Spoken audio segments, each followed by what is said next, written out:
Beleza? Bom, dando continuidade a essa série de entrevistas que a gente tem feito aqui no canal do Vamos Pro Jogo, hoje a gente traz mais um convidado e vamos falar de um tema inédito aqui no nosso canal. Bom, ele é um ex-goleiro e quando atuava, acabou aí defendendo metas de equipes como a Portuguesa e o Bragantino. Fez carreira também em times de Portugal.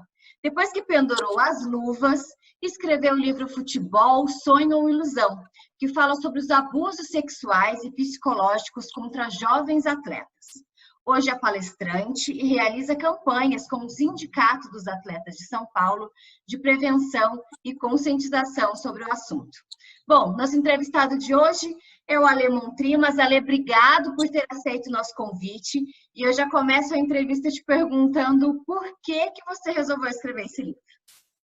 Carol, obrigado pelo convite. É sempre bom poder falar sobre esse assunto. E indo direto à sua pergunta, foram 20 anos de carreira como goleiro.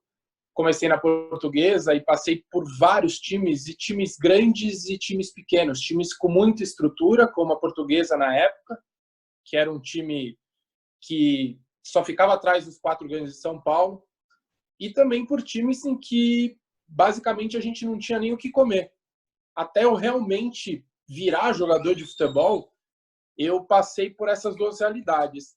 Então, quando eu terminei de jogar em 2014, eu senti a necessidade, porque eu via muita gente falar sobre o glamour de ser jogador de futebol. Eu joguei 6 anos na Europa também, né? Sobre o glamour de jogar na Europa. Eu joguei lá a primeira divisão em Portugal, fui campeão como se fosse da Série B do Campeonato Brasileiro 2 vezes lá. Só que o futebol, ele não tem esse glamour que as pessoas pensam na maioria das vezes. Como eu vivia esses dois lados, eu me preocupava muito quando um pai ou uma mãe vinha compartilhar comigo o sonho que ela tinha de ver o filho jogando futebol. E as pessoas não fazem ideia do que é ser jogador de futebol, do que é realmente percorrer esse caminho. É claro que a gente está falando que você percorreu o caminho do Neymar devido ao talento dele, e não sorte, sim o talento dele, é muito mais fácil, mas a maioria percorre um caminho muito complicado, que só vão descobrir mesmo no caminho. Então, a minha ideia de escrever o livro foi para mostrar um pouquinho, através da minha vida no futebol, quais são esses caminhos, o que é morar embaixo de uma arquibancada, o que é ter esse sonho de jogar futebol, o que é jogar na Europa. Como eu falei, eu vivi os dois lados, o lado bom e o lado ruim. O livro chama Futebol, Sonho e Ilusão. Então, é mostrar um pouquinho dessa realidade.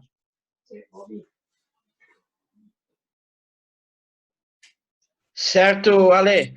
Ale, antes de a gente fazer essa entrevista, né, andei lendo algumas matérias, né, sobre o livro e sobre a sua carreira como jogador, e você fala muito sobre abuso sexual, mas também fala sobre o abuso psicológico, né, que muitas vezes as pessoas não citam, as pessoas acabam esquecendo um pouco sobre a questão do abuso psicológico, né? E no futebol, muitas coisas, às vezes, são toleradas por ser futebol, né? Então, há muito tempo a gente convive com gritos homofóbicos, né?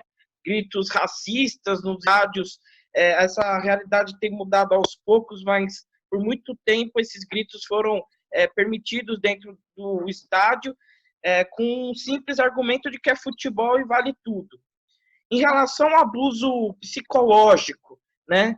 Você que passou por base, fez futebol de base, jogou em times de base, muitas vezes o técnico extrapola um pouco com o jovem, até com a criança, né? Porque tem muitos jogadores que entram bem novos mesmo nos times, justamente por ser futebol e com aquela coisa de tipo, se você não aguenta essa pressão, vai ter outro que aguenta e você está descartado, eu chamo outro que aguenta. Então, para chegar no abuso sexual, no assédio sexual no futebol, teve que haver um abuso psicológico antes. E, às vezes, não necessariamente o abuso psicológico surgiu da pessoa que está cometendo o abuso sexual. O futebol, na minha época, eu comecei cedo. Eu comecei com 14 anos. hoje, 14 anos, é quase que tarde já para começar. Cada vez mais cedo os meninos estão no futebol de alto rendimento. Eu dei palestra de prevenção junto com o sindicato, né, em todos os clubes grandes de São Paulo, e muitos foram 50 clubes, né? A gente foi para Minas também, enfim. E nós vimos ali sub-10 de famílias, porque a menos de 14 anos você não pode morar no alojamento, né? A lei não permite. O que os clubes fazem? Pegam esse menino, junto com os pais, trazem aqui para São Paulo, ou enfim, para onde o time está, colocam os pais num hotel, junto com o menino, junto com a criança, e ali ele já começa a viver somente do futebol. O pai provavelmente teve que sair do emprego, ele está procurando um novo emprego aqui, e o menino, com 9, 10, 11 anos, começa a ter uma responsabilidade de que ele tem que ser jogador de futebol, porque, de repente, a mãe veio e deixou o pai na cidade, e o pai e a mãe começam a brigar, porque a distância, 1, 2 anos longe, que casamento que resiste a isso é muito complicado. Ele começa a ouvir essas brigas, sentir esse peso de que ele é o provedor da família. Ele está ali para resolver a situação da família. Então ele tem que ser jogador de futebol. Só que ele também percebe que ele era craque na cidade dele, mas ali no clube ele é mais um bom jogador. E somente ser bom jogador não vai fazer dele um atleta profissional de alto rendimento para trazer o seu benefício financeiro. E aí começa a surgir as pessoas do meio, que são os treinadores, os empresários, as pessoas que estão perto para aproveitar desse desespero, e é assim que eu me refiro, desse desespero das famílias com os meninos para ele ser jogador. E aí o abuso psicológico. Olha, você quer ser jogador? Como você falou, você tem que passar por isso. É terra de ninguém. Isso tem melhorado nos clubes grandes. Hoje você tem assistentes sociais nos clubes. Mas, assim, longe ainda de ter uma situação em que o jovem... porque, assim, o menino de 9, 10, 11, 15 anos, ele não se acha no direito de chegar com 15, 16 anos, virar para o pai e para a mãe e falar assim, olha, eu acho que não era isso que eu queria. Porque ele já está há tanto tempo no futebol, ele já moveu tanta coisa na família, na cidade, que ele se vê sem opção.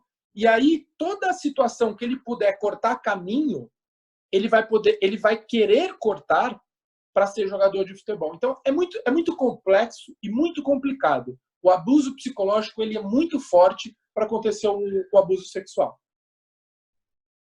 Entendi. Ale, continuando aí o papo, né? Por ser um assunto tão delicado e pegar cada vez mais cedo os atletas, né? Como você falou, 14 anos já é tarde, então com 9, 10 anos essa molecada já está nos clubes e já está sofrendo esse assédio psicológico e até o abuso sexual. Nas suas palestras, como que é aceito isso? Porque existe, sei lá, a molecada deve ficar um pouco travada para comentar sobre o assunto. Então, como eles recebem essa palestra e também os treinadores, porque querendo ou não, talvez na palestra os abusadores estão ali. Sim, foi legal essa pergunta, porque assim, quando eu comecei sozinho, comecei dando palestras de prevenção pela experiência que eu tive, porque eu fui assediado durante muitos anos na minha carreira e não houve, no meu caso, em nenhum momento chegou a acontecer o abuso físico, mas sim o psicológico, tentando para o abuso sexual. E eu trago essa minha experiência do que eu vivi. Então, antes de eu começar a conversar com esses meninos, eu mostro o meu vídeo de quando eu jogava. Eu mostro lá 5 minutos do vídeo que eu jogava, para eles entenderem que quem está falando ali é alguém que já esteve sentado onde eles estão. Não é alguém de fora que acha tal coisa. Então, ali eu conto a minha experiência vivida durante esses 20 anos. E, com o tempo, eu cheguei junto com o sindicato e daí eu comecei a dar palestras pro sindicato. E aí, nós hoje damos palestras, eu e a Silvana Trevisan, que é uma assistente social ela é pioneira no futebol, uma das pioneiras, foi assistente do Corinthians, do São Paulo. E então hoje a gente traz uma palestra de prevenção muito didática, muito informativa. E até 12 anos nós damos essa palestra com os pais, juntos, né? E o legal disso é que muitos pais não sabem e muitos pais relatam ali que os filhos já sofreram abuso dentro dos clubes. Não necessariamente de pessoas do clube. Hoje é muito comum eles receberem o assédio pela internet, pelo Instagram, pelo WhatsApp, os empresários em volta, pseudo-empresários. Não teve um clube até hoje que recusou a palestra. Nenhum clube recusou a palestra até hoje. A maioria dos clubes que receberam a palestra, recebemos convites para voltar. No Palmeiras, por exemplo, nós fizemos em 2 anos todas as categorias 2 vezes. E a gente está com um projeto agora para fazer com os funcionários também, né? Porque os funcionários são os olhos ali dos meninos que estão no alojamento. Então, a recepção dos meninos, o entendimento deles tem sido muito positivo. Dos pais, eles saem ali um pouco atordoados, mas agradecidos por saber de informação. Isso não quer dizer que vai acontecer, mas eles estão preparados ali para buscar mais informação, porque a palestra nada mais é que uma sementinha, né? Você brota ali uma sementinha e eles vão buscar informações.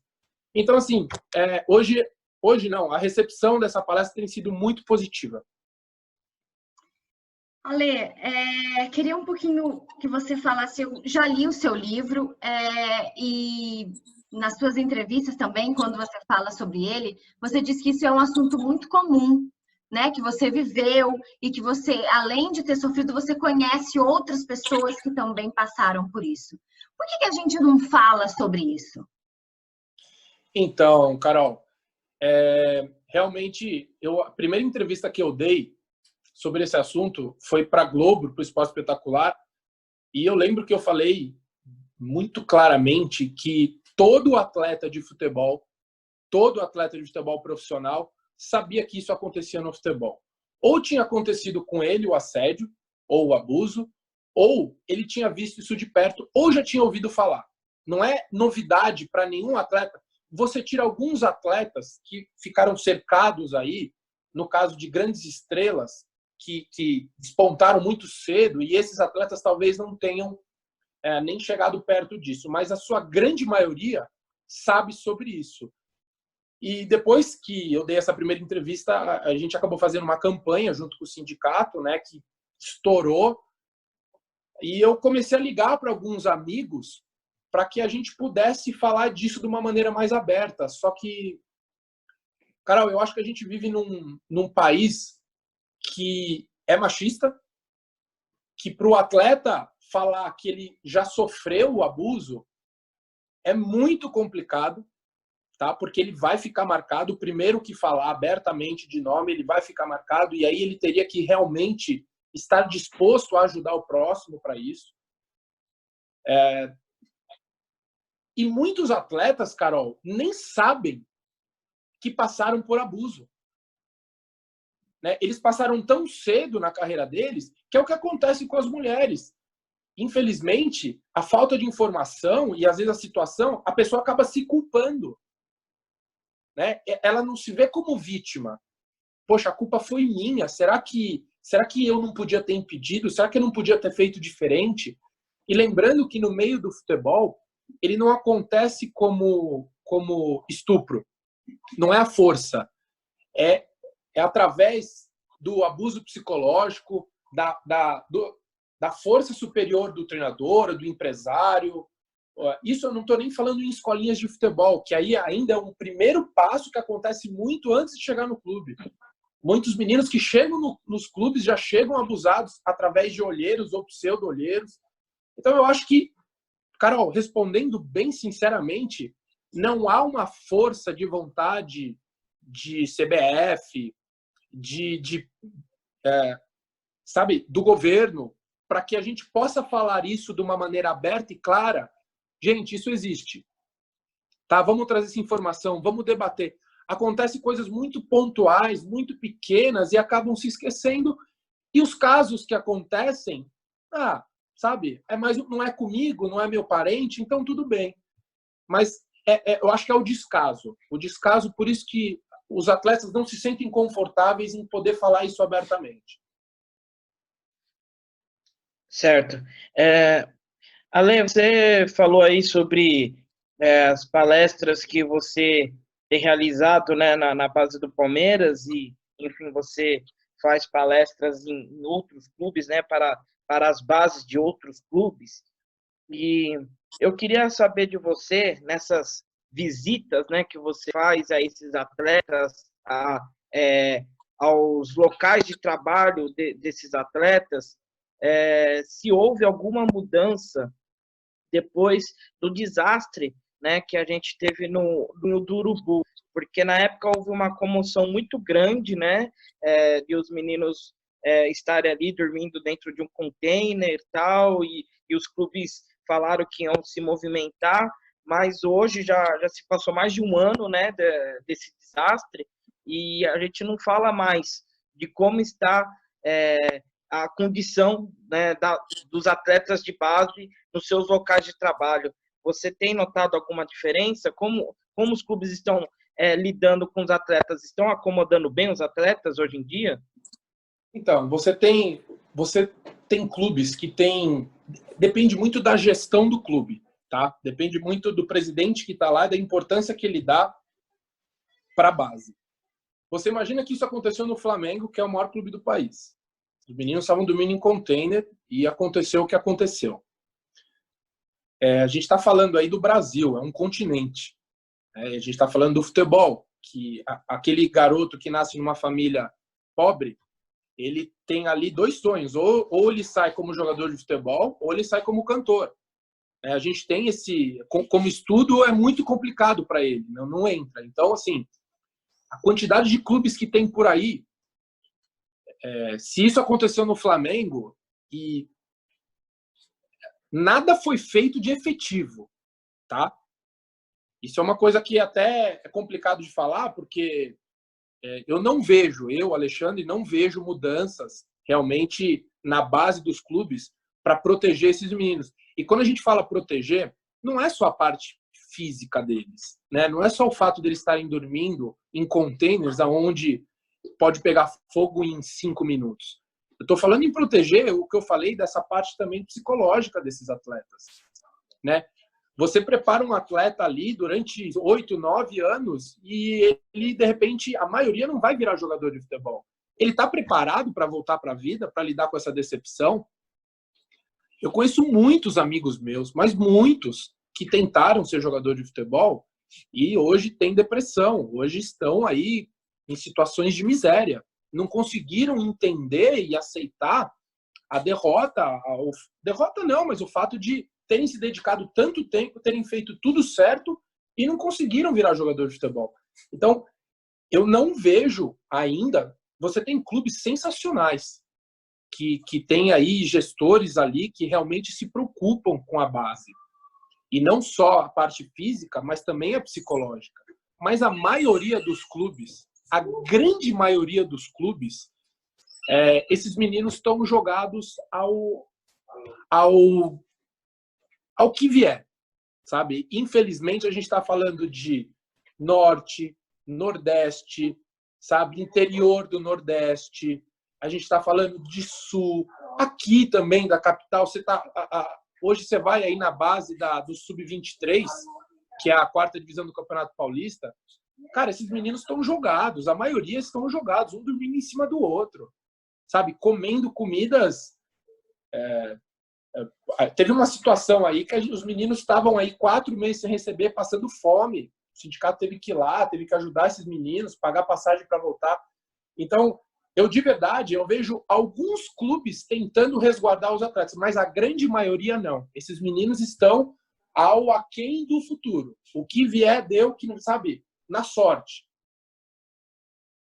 Bom, ali até seguindo aí, os clubes grandes, eles têm assim uma atenção maior com os atletas. Mesmo com esse caso que foi comentado do Flamengo, que foi um absurdo, a maioria dos times grandes ainda tem essa atenção, né? Mas a gente sabe que o futebol não gira em torno só dos grandes.